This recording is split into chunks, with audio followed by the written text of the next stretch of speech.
Hi, boys and girls. It's Miss Matthew, your librarian.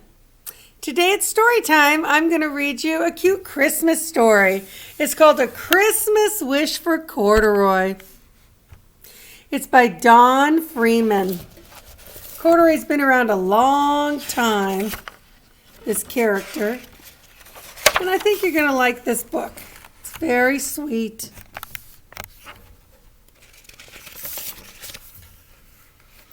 One December afternoon, a toy bear in a big store was just waking up when he heard his mother asking a boy, "Have you decided what you would like for Christmas yet?" The bear sat a little taller and perked up his ears. Maybe this boy wanted a bear.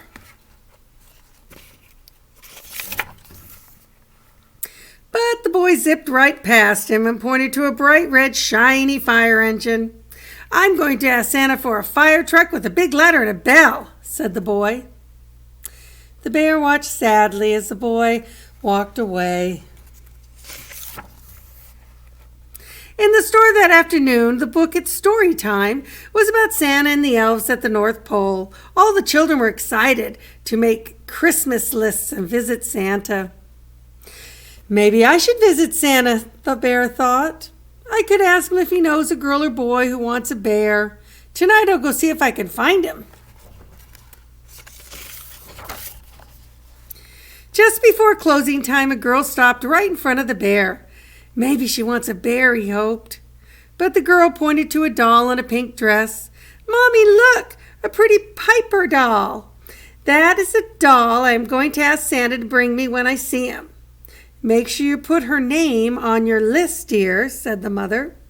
"And if you're going to see Santa, we should get you a special outfit." A special outfit?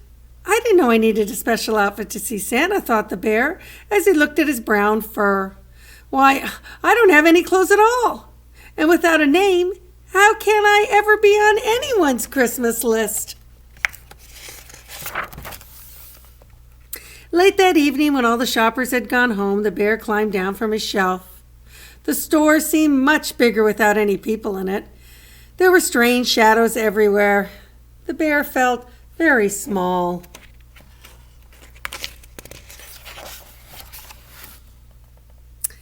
He found a department that sold hats.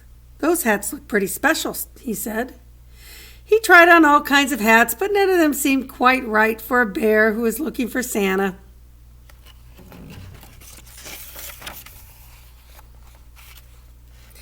Next to the hat department was the shoe department. "A pair of shiny new shoes would make me look special," thought the bear, but all the shoes were much too big. Then he spotted the children's department. Surely he would find an outfit there, but the only clothes his size were baby clothes, so the bear kept looking. Up ahead he saw a sign with Santa's picture on it. "This must be the way to the North Pole," he said. "That's just where I want to go." He followed the signs until he almost bumped into a reindeer. "The North Pole looked exactly like it did in the book," said the bear. There were trees with reindeer and a workshop for Santa. He went inside to take a look.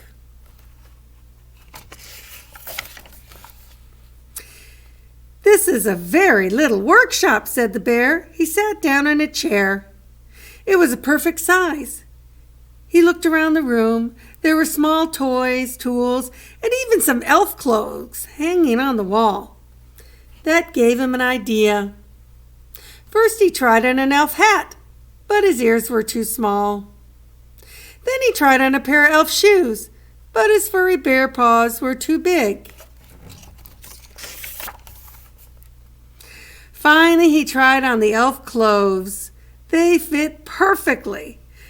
Now, unbuttoning and buttoning anything with bear paws is not easy, and one button almost fell off before the bear finally got the overalls on. "These overalls are just the right kind of special for me," thought the bear, as he looked at himself in the mirror. "Now I am ready to meet Santa." Then he noticed a big chair nearby.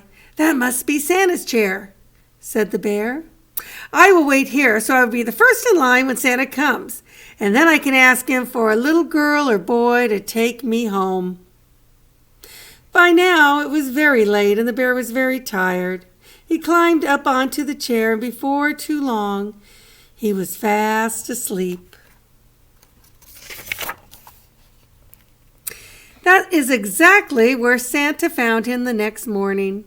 "Good morning, little fellow. How did you get up in my chair?" asked Santa. "Those are some mighty fine green corduroy overalls you are wearing.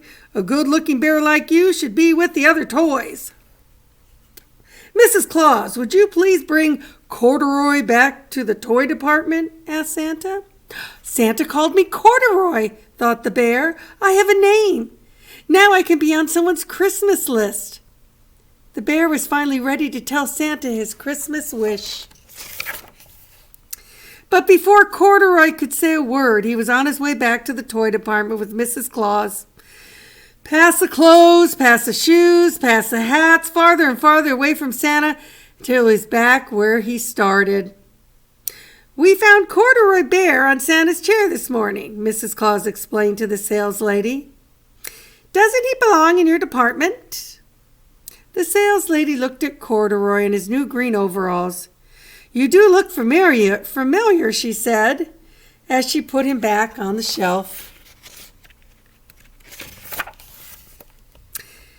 That is just where Corduroy Bear was later that day when a mother and daughter walked into the toy department. The little girl stopped and looked straight into Corduroy's bright eyes. "Oh, Mommy," she said, "look, there is the very bear I've always wanted." Her smile made Corduroy feel more special than all the names and outfits combined. "This must be what Christmas feels like," thought Corduroy, and he smiled his best bear smile right back. Now, isn't that a sweet story? So that's how Corduroy got his name. Santa gave it to him, huh? Anyway, until I see you again, keep reading.